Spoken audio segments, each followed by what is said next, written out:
Bonjour chers frères et sœurs de l'église de l'I-Jésus, nous sommes aujourd'hui le mardi 9 août 2022 et nous allons méditer ensemble le psaume 36 qui nous décrit le contraste entre le méchant et celui qui se réfugie en l'Éternel.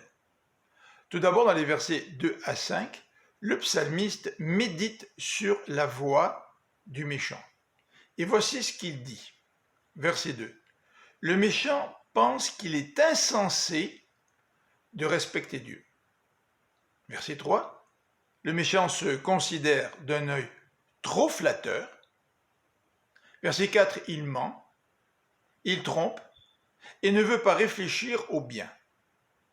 Même la nuit, sur son lit, verset 5, il projette des mauvais coups. Il s'obstine dans la mauvaise voie et il ne veut pas rejeter le mal. Dans la deuxième partie du psaume, l'auteur va parler de celui qui se réfugie en l'Éternel, dans les versets 6 à 11. Celui qui se réfugie en l'Éternel reconnaît la grandeur de l'amour et la fidélité du Seigneur. Il reconnaît aussi la grandeur de sa justice et de ses jugements. Au verset 7c et 8b, l'auteur précise que Dieu secourt les hommes et les bêtes, et au verset 8a, que son amour est précieux.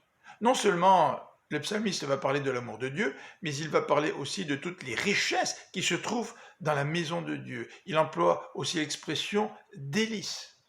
C'est en présence de Dieu que nous pouvons goûter à toutes ces richesses, que nous pouvons nous désaltérer. C'est dans la communion avec Dieu que nous goûtons la grandeur de l'amour de Dieu. En fait, lorsque nous sommes en communion avec lui, nous dit le verset 10, nous puisons à la source de la vie et Dieu nous donne sa lumière. Sans Dieu, il n'y a pas de vie.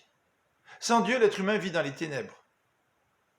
Au verset 11, le psalmiste invoque l'Éternel en disant « Maintiens ton amour et ta justice pour ceux qui sont droits de cœur. » Nous avons ici un détail important. Ce sont ceux qui sont droits de cœur qui peuvent expérimenter tout ce que le psalmiste décrit, c'est-à-dire l'amour, la fidélité, la justice de Dieu. Ils peuvent goûter à toutes les richesses qui se trouvent en sa présence. Ils peuvent comprendre que Dieu est la source de vie et donne sa lumière. Dans les versets 12 et 13, le psalmiste conclut ce psaume en mentionnant de nouveau les méchants. Que l'orgueilleux et le méchant ne lui fassent plus de mal. En filigrane, nous comprenons que le psalmiste doit être persécuté par les méchants. Mais il y fait rapidement allusion. Ce qui retient son attention, c'est les bénéfices de celui qui se réfugie en l'Éternel.